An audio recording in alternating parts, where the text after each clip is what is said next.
Hello friends, recently there was a case. The car did not gain momentum.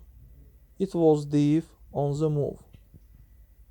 Then it was advised to clean the nozzle damper, replace the candle wires, various sensor and much more. Friends, but before starting the video, subscribe to our channel, put like, and don't forget to put a bell so as not miss new video on the channel.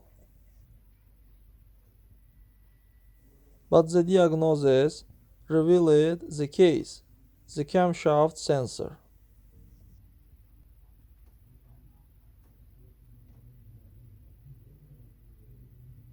After being replaced, everything began to work perfectly.